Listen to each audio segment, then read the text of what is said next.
আসসালামু আলাইকুম প্রিয় শিক্ষার্থী বন্ধুরা, কেমন আছো তোমরা? আশা করি ভালো। এই ভিডিওর মাধ্যমে তোমাদেরকে বাংলা প্রথম পত্র এবছর যারা তোমরা এইচএসসি পরীক্ষা দিবা তোমাদের জন্য এই ভিডিওটা খুবই গুরুত্বপূর্ণ। এই ভিডিওর মাধ্যমে তোমাদেরকে অপরিচিত গল্প থেকে যেগুলো এমসিকিউ শেয়ার করব, আশা করব তোমাদের পরীক্ষায় কমন আসতে পারে। সো দেরি না করে চলো দেখে নিই। সুপ্রিয় শিক্ষার্থীরা, শব্দার্থ ও টিকা প্রত্যেক বছরেই তোমাদেরকে কিন্তু শব্দার্থ থেকে এমসিকিউ থাকে। আর এই অপরিচিত গল্প থেকে আমি তোমাদেরকে যে শব্দার্থগুলা দেখাবো আশা করব ওইখান থেকে কমন পড়বে।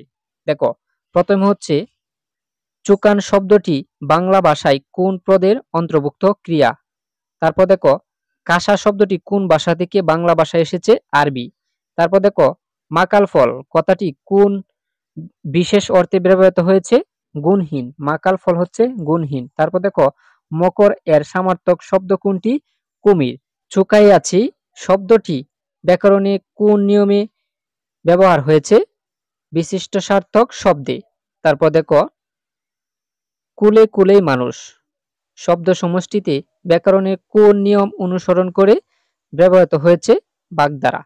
আচ্ছা তারপর তারপর দেখো, গজানন শব্দটি অর্থ কি? গজ এর হাতির মতো মুখ যার। তারপর দেখো, গন্ডূর শব্দটি কোথায় থেকে এসেছে? সংস্কৃত। তারপর দেখো, নাকাল শব্দের অর্থ কি? বিব্রত। বিব্রত হচ্ছে বিব্রত। তারপর দেখো, মন্তহস্তি অর্থ কি ব্যবহৃত হয়েছে? কি অর্থে ব্যবহৃত হয়েছে? পাগলা হাতি। তারপর দেখো, আগুন এর সমার্থক শব্দ কোনটি? আগুন এর সমার্থক শব্দ হচ্ছে অরি। আচ্ছা তারপর দেখো, পাঠ পরিচিতি। এই পাঠ পরিচিতি থেকেও কিন্তু তোমাদের পরীক্ষায় প্রশ্ন আসে। দেখো, অপরিচিতা গল্পটি প্রথম প্রকাশিত হয় কোন পত্রিকায়? সবুজ পত্রিকায়। তারপর দেখো, অপরিচিতা শব্দটি সবুজ পত্র পত্রিকায় কোন সংখ্যা বের হয়?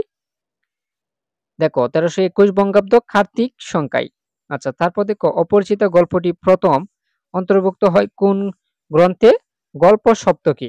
তারপর দেখো, অপরিচিতা গল্পে কল্যাণীর মাঝে কোনটি দেখা যায়? দেশ চেতনার। দেশ চেতনার। আচ্ছা তারপর দেখো, অপরিচিতা গল্পের লেখককে? রবীন্দ্রনাথ ঠাকুর। তারপর দেখো, অপরিচিত গল্পের উৎসমূল কি? গল্প গুচ্ছ। গল্প গুচ্ছ।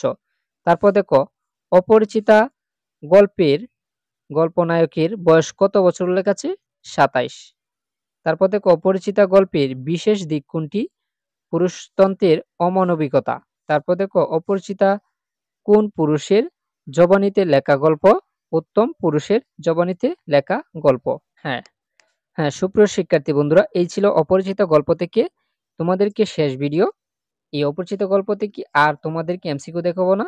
যেগুলো এমসিকিউ দেখাচ্ছি শুধু তোমরা এগুলো যদি দেখে যাও তোমাদের পরীক্ষায় 100% কমন পড়বে। সুপ্রিয় শিক্ষার্থীরা, এরকম যারা এমসিকিউ সাজেশন পেতে চাও অবশ্যই চ্যানেলটিকে সাবস্ক্রাইব করে সাথেই থাকো। আর পরবর্তী ভিডিওতে তোমাদেরকে জ্ঞানমূলক সাজেশন নিয়ে আসবো। অবশ্যই চ্যানেলটিকে সাবস্ক্রাইব করে রাখো।